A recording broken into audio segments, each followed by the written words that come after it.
Bapak Ibu, selamat malam. Kita akan melihat panggilan kita menjadi Kristen itu ternyata bukan hanya beragama Kristen, tetapi di balik panggilan kita itu ada arah kita itu menjadi murid Yesus.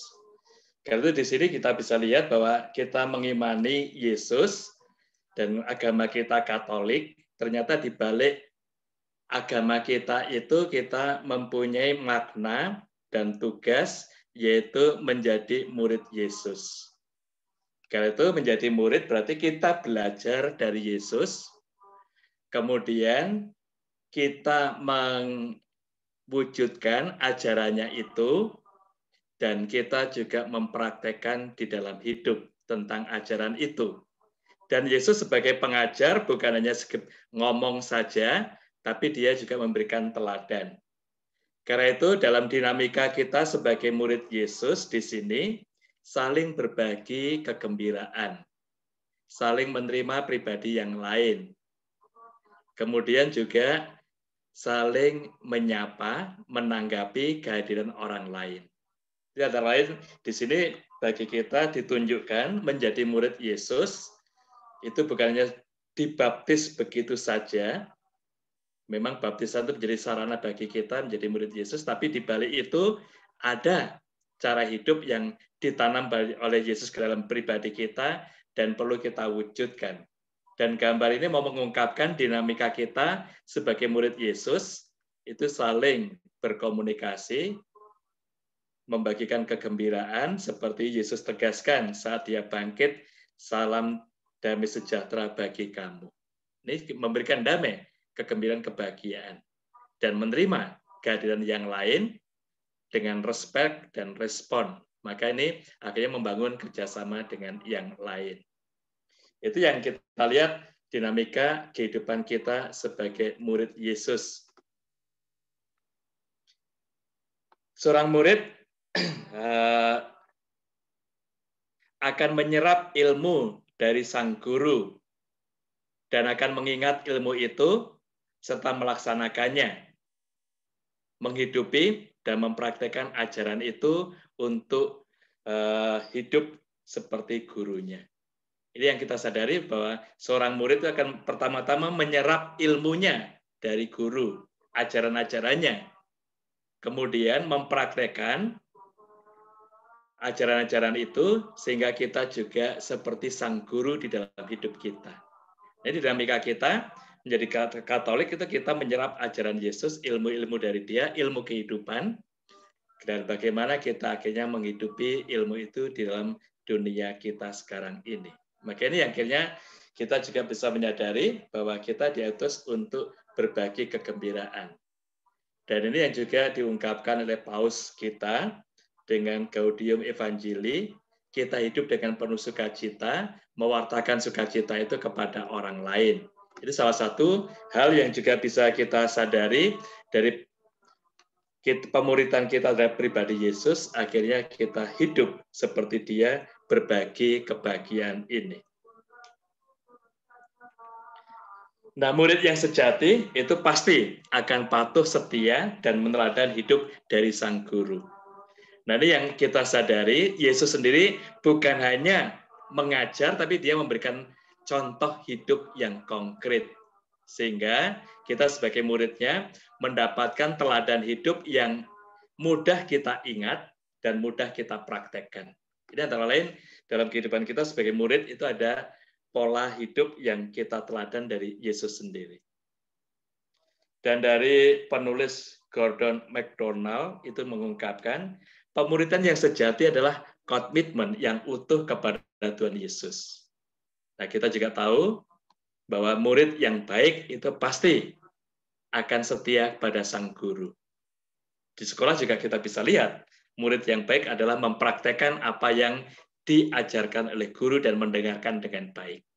Maka di sini diungkapkan bahwa kemuridan kita itu terjadi pada komitmen kita untuk mengimani Yesus sebagai juru selamat, komitmen kita untuk menghidupi ajaran Yesus itu dalam kehidupan yang konkret, antara lain yang sangat mencolok, mencintai semua orang, mendoakan mereka yang memusuhi, dan berdamai dengan semua orang. Itu antara lain yang juga dipraktekkan oleh Yesus, bahwa dia bukan hanya mengajarkan, tapi dia memberi praktek bagaimana dia mengampuni orang lain, termasuk algojo yang menyalibkan dia ampuni dan dia doakan. Nah, karena itulah akhirnya kita juga mempunyai komitmen menghidupi sabda Yesus itu dalam kehidupan yang konkret, karena dia sendiri sudah memberikan teladan bagi kita.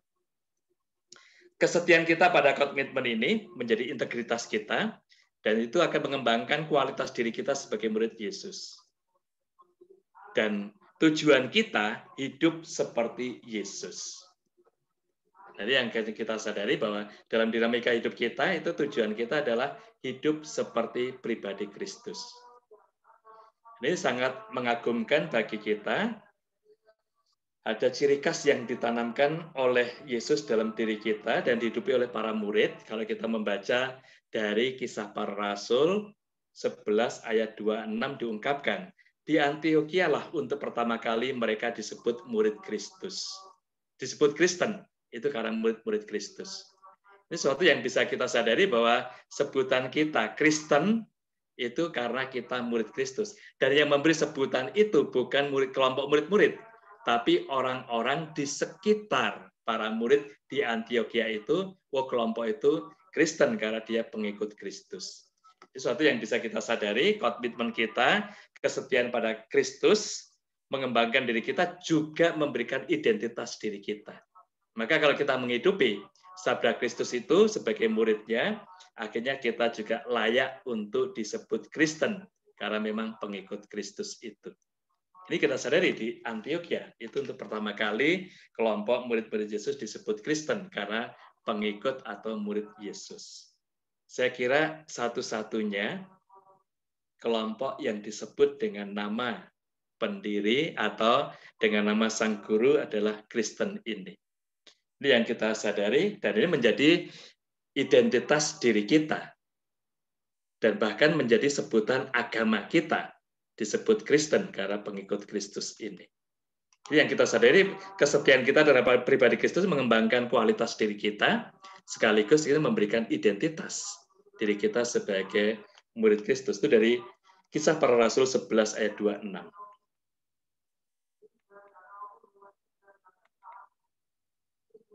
Nah, di sini kalau kita lihat dalam dinamika Matius 4, 18, 22, proses Yesus memanggil para muridnya.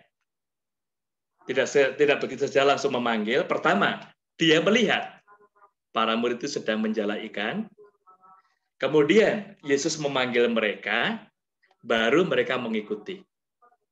Ini ada dinamika di sini. Yesus melihat dulu, lalu memanggil, dan juga akhir mengikuti.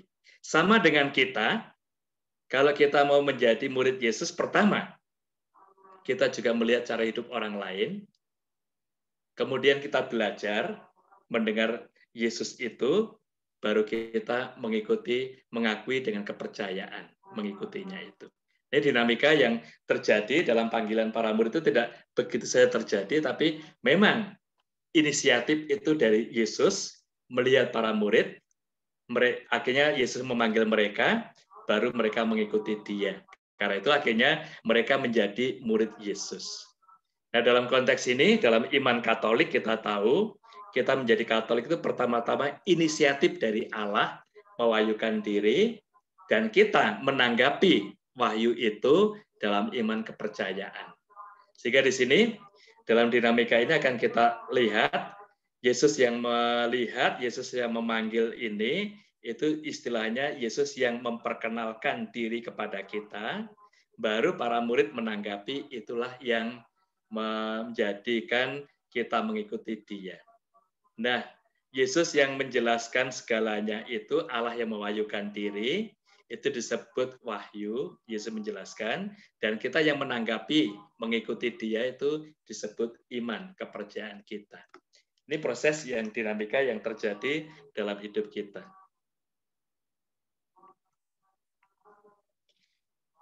Karena itu jelas menjadi Katolik itu pertama-tama bagi kita bukan jasa kita. Tapi inisiatif dari Allah, maka kita yang dipilih oleh Tuhan. Seperti tadi kita menyanyi bahwa Tuhanlah yang memanggil kita, memilih kita. Bukan kamu yang memilih aku, tetapi akulah yang memilih kamu.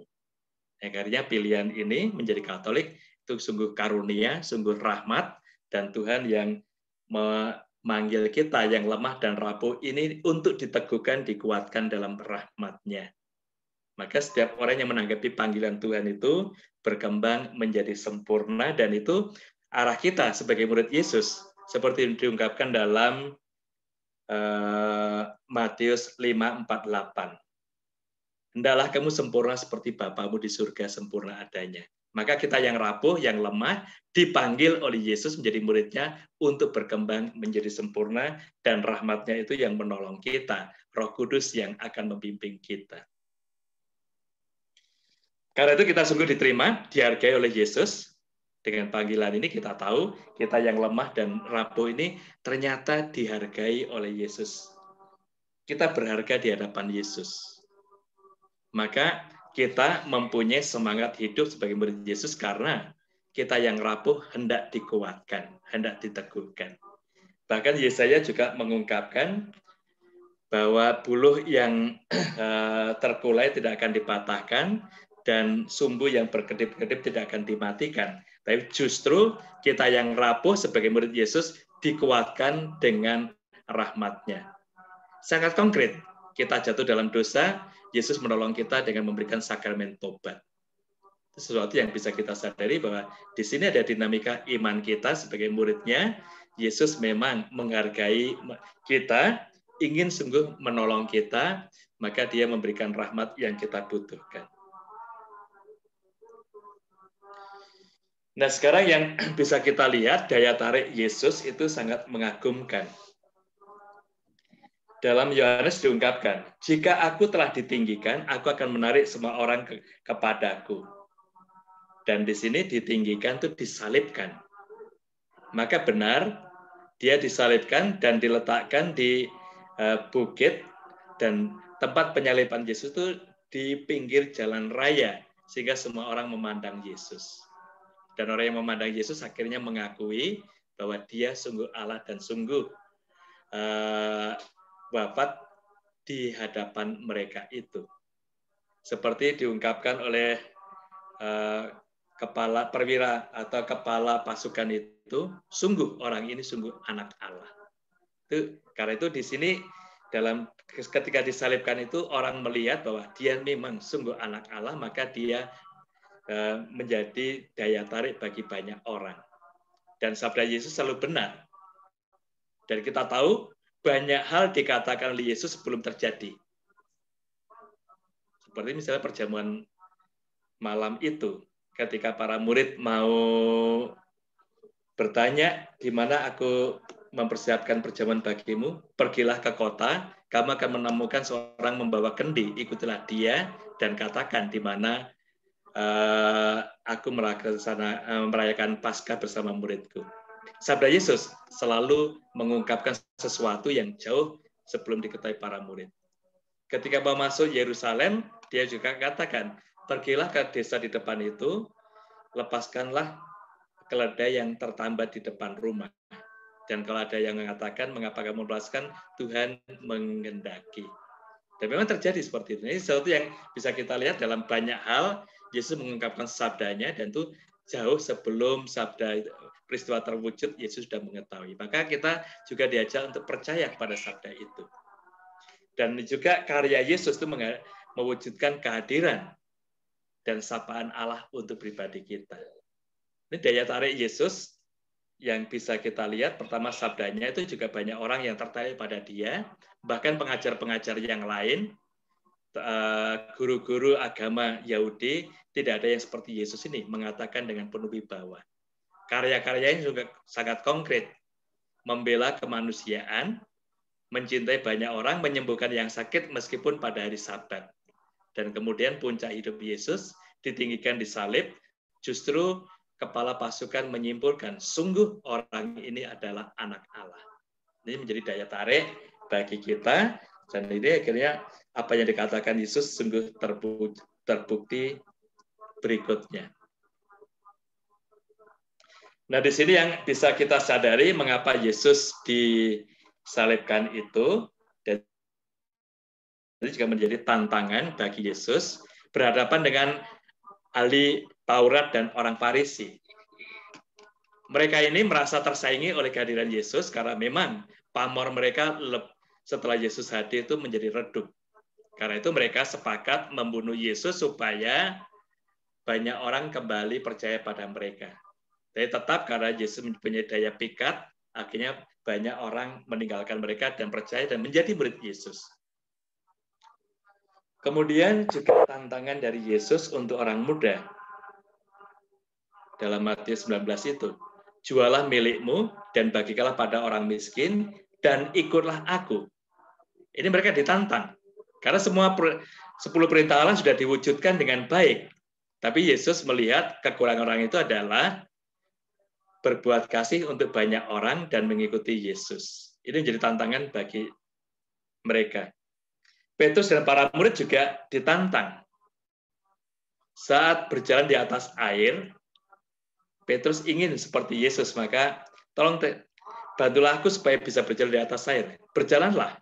Tapi karena Petrus itu merasa ragu, maka dia tenggelam lagi. Lalu di sini juga kalau kita baca Yohanes 6, ayat 69, itu banyak orang meninggalkan Yesus, berhenti, tidak mau mengikuti Yesus sebagai muridnya karena kata-kata Yesus yang keras, yaitu bahwa mereka harus makan tubuhnya dan minum darahnya. Mereka merasa keras karena merasa tidak sampai hati, menjadi kanibal, makan tubuh dan darah Kristus. Padahal memang Yesus memberikan tubuh dan darahnya, dan caranya berbeda.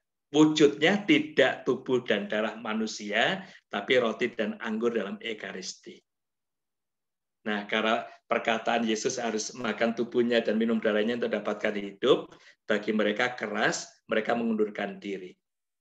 Dalam situasi semacam ini, para murid ditantang oleh Yesus. Tidakkah kamu pergi juga? Baru Petrus katakan, Tuhan, kepada siapa aku akan pergi? Aku tahu sabdamu adalah hidup yang kekal. Maka mereka tidak meninggalkan Yesus karena mereka tahu. Ini sebabnya yang bisa kita sadari, kita perhatikan dalam pengalaman iman kita. Nah, sekarang berkaitan dengan Ekaristi, tubuh dan darah Kristus itu, kalau mereka merasa ngeri dan takut karena wujudnya fisik yang akan diberikan oleh Yesus, ternyata Yesus memberikan bentuk yang lain, yaitu tubuh dan darah dalam roti dan anggur. Bagi kita, sebagian orang meragukan, masa sih itu tubuh dan darah Kristus, bentuknya kan tetap roti dan anggur. Nah, memang itu tetap bentuknya, tapi ada perubahan saat Yesus mengangkat, memecahkan roti dan memberikan pada para murid. Inilah tubuhku. Dan saat imam mengangkat itu, akhirnya kita tahu disitulah transubstansio, perubahan substansi dari roti menjadi tubuh Kristus, dari anggur menjadi darah Kristus. Maka saat hosti dan anggur itu diangkat, kita berdoa seperti Thomas ketika melihat Yesus yang bangkit itu, dengan ungkapan iman, ya Tuhanku dan Allahku. Meskipun wujudnya roti dan anggur, realitasnya itulah tubuh dan darah Kristus. Ini sesuatu yang bisa kita sadar dalam konteks penghayatan iman kita sebagai murid Yesus dengan Ekaristi ini. Yesus memanggil para murid itu jelas karena dia mengenal potensi-potensi. Termasuk dia juga tahu siapa yang akan mengkhianati dia, yaitu Yudas Iskariot. Karena dalam konteks ini, kita tahu pribadi kita sungguh dikenal oleh Yesus. Yesus mengenal para muridnya satu persatu, seperti ungkapan pengalaman domba dan gembala itu, bahwa dia mengenal kita satu persatu dan dia tahu persis pribadi kita. Meskipun kita rapuh, tetap dicintai untuk dibantu supaya selamat. Dan sebenarnya menjadi gerakan kita lebih semangat lagi mengikuti Yesus. Karena dia mengenal kita yang rapuh tetap dipilih untuk dikuatkan dengan rahmat-Nya. Maka kita juga diajak untuk mengenal dia secara tepat. Ia memberikan potensi dan juga memberikan wibawa untuk kita. Maka kalau kita sadar, Yesus mengutus para muridnya bukan hanya sekedar mengutus, tapi dia memberikan kuasa mengusir roh jahat, menyembuhkan yang sakit. Sebenarnya banyak hal yang kita sadari dari hidup kita sebagai murid Yesus, banyak potensi, kuasa, wibawa, rohani diberikan kepada kita. Perkembangan para murid itu menjadi transformasi, berkembang menjadi lebih baik. Transformasi itu berarti kita berubah menjadi lebih baik. Karena itu juga sadar dari para murid Yesus ada perkembangan transformasi yang cukup signifikan antara lain Paulus. Ketika dia sebagai Saulus, penganiaya murid-murid Yesus yang sangat ditakuti, setelah menjadi murid Yesus dia menjadi pewarta yang ulung. Itulah transformasi. Perubahan dari diri kita, dari sebelum mengenal pribadi Yesus, saat mengenal Yesus kita ada perubahan-perubahan. Dan ini akhirnya juga bisa kita sadari, kita praktikkan, dinamika ini yang menjadi dinamika hidup harian kita. Meskipun kita rapuh, kalau kita selalu terbuka pada rahmat Kristus, lambat laun kita menjadi sempurna. Seperti sabda Yesus dalam Matius 5:48 tadi. Ini yang kita sadari dalam dinamika pribadi kita. Yesus mencari dan menerima semua orang yang bersedia mengikutinya. Karena itulah akhirnya kita sadar bahwa semua orang itu dipanggil oleh Yesus dan bagi mereka yang menerima akan diselamatkan. Maka ini juga menjadi gerakan bagi kita semakin menghayati iman kepercayaan kita terhadap pribadi Kristus ini. Bahwa dia yang memanggil kita, dia mencari kita. Dan di sini akhirnya semakin kita diteguhkan, kalau kita membaca dari Kisah Para Rasul 10 ayat 34. Petrus ungkapkan, sesungguhnya aku tahu bahwa Tuhan tidak membedakan orang. Karena apa? Yesus sejak awal mencari dan menerima semua orang yang mengikuti dia. Dalam Yohanes juga diungkapkan oleh Yesus, siapa yang datang kepadaku tidak akan kutolak, justru akan kubangkitkan pada akhir zaman. Ya, kayaknya kita tahu di sini bahwa Yesus juga mencari dan menerima semua orang yang datang kepadanya. Karena itu keterbukaan kita terhadap pribadi Yesus itu akan mendatangkan rahmat yang membahagiakan untuk kita maupun untuk saudara-saudara kita. Kita bersedia mengikuti Yesus dan dibaptis, dan itu kita dibentuk oleh Yesus. Maka kita mempunyai hidup yang baru yang diberikan oleh Yesus. Dan hidup baru ini sumber utamanya adalah percaya kepada Yesus. Itu seperti bacaan dalam Injil 2 hari ini. Siapa yang percaya kepadaku akan mempunyai hidup yang kekal.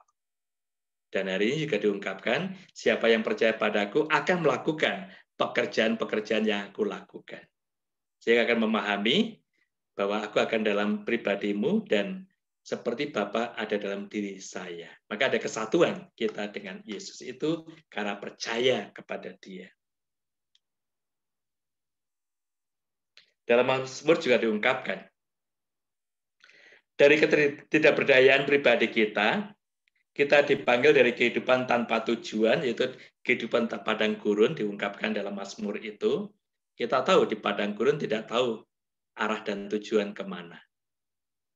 Tapi justru dari situ, dari suasana padang gurun tidak tahu tujuan itu, kita menjadi jiwa kita itu lapar, bukan lapas, salah ketik. Jiwa kita lapar, jiwa kita haus, jiwa kita lesu, beban berat, justru Yesus memberikan kelegaan. Seperti dalam Matius 11 ayat 28. Datanglah kepadaku kamu semua yang letih lesu dan beban berat, aku akan memberikan kelegaan padamu. Belajar daripadaku, sebab aku ini lemah lembut dan rendah hati. Maka di sini, kalau kita mau mempunyai kelegaan dalam batin kita, perlu lemah lembut dan rendah hati. Itu akhirnya bekerja sama dengan semua orang, menerima setiap pribadi, dan itu akhirnya kita sungguh merasakan hidup kita itu ringan karena bisa berbaur, saling mendukung, membantu sesama. Kita juga dibebaskan dari dosa. Dosa membelenggu kita. Dan dosa itu hanya bisa dilepas oleh Yesus melalui sakramen tobat. Dan dasar sakramen tobat itu ada dalam Matius 16 ayat 19. Kepadamu kuberikan kunci kerajaan surga. Apa yang kamu lepas di dunia akan dilepaskan di surga. Apa yang kamu ikat di dunia akan terikat di surga. Nah, atas dasar itulah Yesus memberikan kuasa kepada uskup dan para imam yang ditabiskan untuk memberikan sakramen tobat. Dan kita yang merasa berdosa datang kepada imam untuk menerima sakramen tobat, di situ kita melepaskan dosa kita sehingga tidak ada hambatan untuk masuk surga. Karena bagi kita sungguh pengampunan dosa menjadi kebutuhan bagi kita. Tadi kita sadar orang yang rapuh, orang yang lemah dicintai oleh Yesus, diberikan rahmat melalui sakramen tobat. Makanya di sini semakin kita menghayati diri kita sebagai murid Yesus, semakin kita merindukan untuk menerima sakramen tobat. Dan semakin kita menerima sakramen tobat, kita semakin mendapatkan rahmat kesucian. Karena itu dalam hidup kita, kesucian kita terima saat kita dibaptis, semua dosa dihapuskan. Tetapi dengan berjatuh berdosa itu, kesucian itu hilang dari hidup kita. Saat kita menyesal, kita bertobat, menerima sakramen tobat, kesucian yang kita hilangkan itu diberikan Tuhan kepada kita. Ya, akhirnya di sini yang kita lihat bahwa sungguh penting bagi kita sebagai murid Yesus adalah untuk menerima sakramen tobat. Saya heran kalau orang Katolik tidak pernah mengaku dosa. Dan juga ada ungkapan, tidak perlu mengaku dosa langsung pada Allah. Siapa yang menjadi jaminan untuk memberikan jaminan bahwa dosa kita diampuni Tuhan? Justru di sini, terutama dengan Matius 16-19 tadi, kita tahu bahwa yang bisa melepaskan dosa kita hanya Yesus, dan itu melalui sakramen tobat. Dan kuasa itu diberikan pada imam dan uskup yang ditabiskan dalam gereja Katolik. Sesuatu yang juga menjadi pola hidup kita sebagai murid Yesus. Kami sebagai imam, saya sendiri tiap bulan saya menerima sakramen tobat untuk juga memperbarui diri saya supaya semakin teguh dan kuat dalam rahmat iman. Maka baik ini akhirnya kita sadar dalam gereja hukumnya itu setahun sekali menerima sakramen tobat, tapi bagi kita perlu untuk menyadari bahwa saya perlu diteguhkan, saya perlu melepaskan dosa saya supaya tidak ada hambatan untuk rahmat Tuhan dalam pribadi kita. Konsekuensi dari dosa, kodrat dosa itu adalah menghancurkan manusia. Menghancurkan relasi kita dengan Tuhan dan menghancurkan relasi kita dengan sesama. Karena kalau kita berdosa, pasti orang lain juga bisa menderita. Itu yang kita sadari dalam konteks ini. Dan Yesus tidak hanya memberikan pengampunan, tetapi juga dengan sakramen tobat itu, Yesus memberikan penyembuhan akibat luka-luka dosa itu. Maka kalau kita menghayati dengan baik sakramen tobat itu, setelah kita keluar dari kamar pengakuan itu, muncul sukacita, kegembiraan yang luar biasa melimpah dalam hidup kita. Jadi kita sadari bahwa setiap kita keluar dari dosa sakramen tobat itu, kita sendiri terbebas dari kuasa dosa. Mendapatkan kegembiraan. Nah, biasanya hambatan kita untuk menerima sakramen tobat malu dengan Romo, karena Romo sudah tahu dosa saya. Sebelum Bapak Ibu mengakukan dosa, itu kami tidak akan tahu. Dan ini yang terjadi dalam rahmat bagi saya, rahmat pengampunan dosa untuk para imam, ketika mereka yang mengaku dosa keluar dari ruang pengakuan, saya lupa dan tidak tahu apa dosa mereka. Ini sesuatu yang bisa kita lihat, bisa kita sadari, rahmat Tuhan begitu istimewa dalam hidup kita.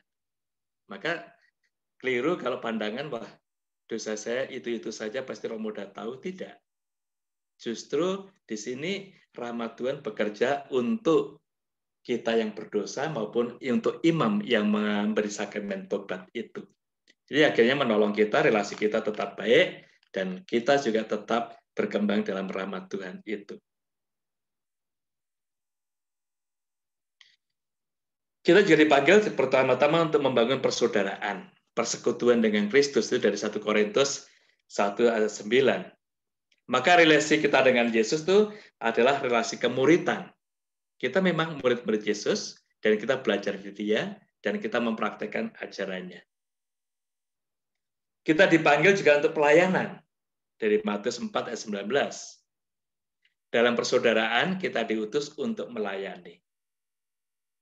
Dan kita melayani itu dengan gembira, dan kita juga akhirnya turut ambil bagian dalam karya-karya Kristus untuk diri kita. Maka di sini akhirnya panggilan kita sebagai murid Yesus untuk membantu persekutuan, lalu membentuk relasi kita dengan Yesus, membentuk relasi antar kita, maka kita semua saudara. Dan ini sangat kentara. Dimanapun kita berada, tahu kita orang Katolik, langsung jadi saudara, begitu akrab dan dekat. Kemudian kita juga dipanggil untuk pelayanan. Maka sebagai orang Katolik tidak bisa kalau kita setelah baptis diam saja. Kita tergerak, terpanggil untuk ikut serta dalam karya Yesus melayani saudara-saudara kita. Dalam perjamuan malam terakhir cukup terungkapkan, jika aku yang adalah guru dan Tuhanmu membasuh kamu, hendaklah kamu saling membasuh. Membasuh itu simbol melayani. Maka di sini identitas kita sebagai murid Yesus antara lain juga berjiwa melayani satu sama lain. Hambatan untuk pelayanan kita, di sini yang perlu kita sadari, hambatan pertama adalah kita sebenarnya melayani dengan hati. Melayani dengan hati, dengan sepenuh hati, penuh kegembiraan untuk banyak orang. Tapi yang sering menjadi hambatan untuk pelayanan dengan sepenuh hati ini, pertama-tama adalah ambisi.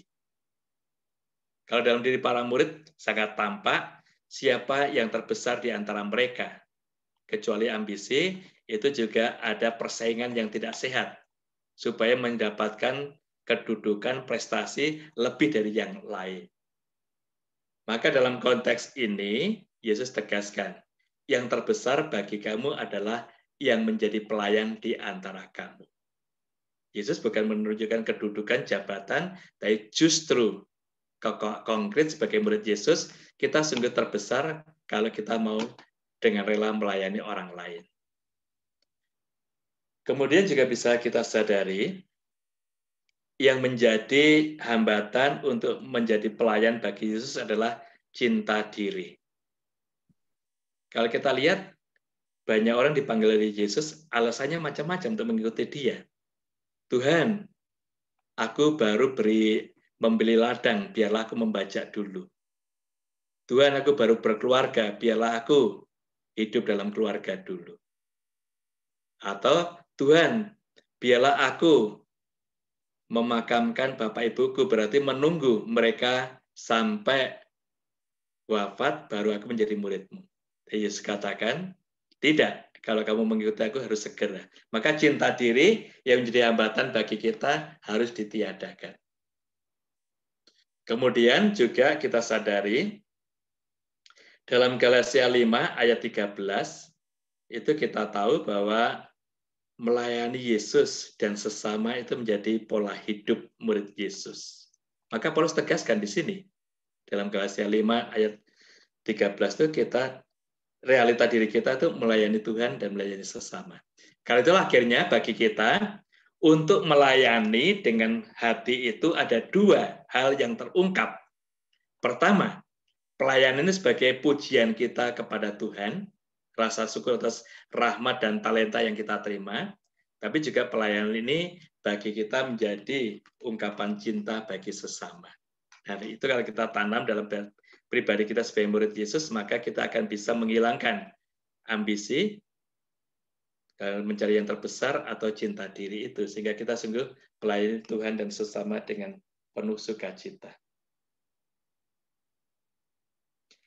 Nah, dalam perjalanan kita sebagai murid Yesus, kita perlu untuk memahami bahwa Yesus menyelamatkan dunia karena dia taat pada Bapa. Jadi kita temukan dalam doa Yesus di Taman Getsemani. Dia mengalami kengerian menghadapi maut dan penderitaan itu. Maka dia katakan, ya Bapa, jikalau mungkin, biarlah piala ini lalu daripadaku. Kecuali tidak mungkin harus aku minum, jadilah kehendak-Mu. Itu ungkapan Yesus taat pada Bapa, menjadi kekuatan bagi dia. Dan akhirnya buahnya adalah menyelamatkan kita semua. Maka kita membangun gereja itu pertama-tama dengan doa, tetapi juga dengan taat kepada Tuhan sendiri. Itu ungkapan seorang penulis, Paul Yonggi Cho. Di sini yang kita sadari bahwa kita membangun persekutuan kita dengan doa, tapi juga dengan ketaatan iman kepada Tuhan. Hanya mereka yang melakukan kehendak Bapa masuk ke dalam kerajaan Allah. Itu ungkapan Yesus. Hanya mereka yang melakukan kehendak Bapa itu akan masuk dalam kerajaan Allah. Ini sesuatu yang bisa kita sadari, bisa kita perhatikan dalam perjalanan hidup kita sebagai murid Yesus. Matius 7:21, membangun rumah atas dasar batu, yakni mendengarkan dan juga mentaati firman Tuhan. Kalau yang pasir, itu tidak mendengarkan dan tidak mentaati firman Tuhan. Ternyata membangun rumah dengan dasar mendengarkan dan mentaati firman Tuhan itu akan menjadi langgeng dan kuat. Tapi kalau tidak mendengarkan firman Tuhan, kita akan mudah untuk hancur. Bapak Ibu, ini yang menjadi refleksi kita dan juga diskusi di dalam kelompok. Silakan nanti bisa kita sharingkan. Sudah berapa tahun Anda menjadi Katolik atau dibaptis? Lalu, selama ini, apakah Anda bangga dan teguh dalam kepercayaan pada Yesus, atau sebaliknya, ragu-ragu dan bimbang? Mengapa? Ini menjadi salah satu poin yang bisa disaringkan untuk meneguhkan kita sebagai murid Yesus.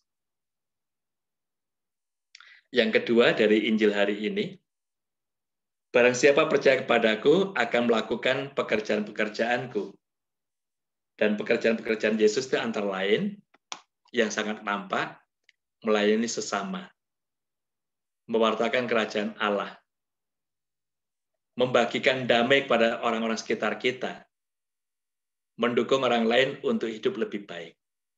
Nah, dari pekerjaan ini, mana yang sudah saya lakukan? Atau mana yang perlu kita perhatikan lebih lanjut? Nah, kiranya itu yang menjadi refleksi kita pada hari ini. Saya serahkan kepada Pak Joni. Silakan Pak Joni. Terima kasih.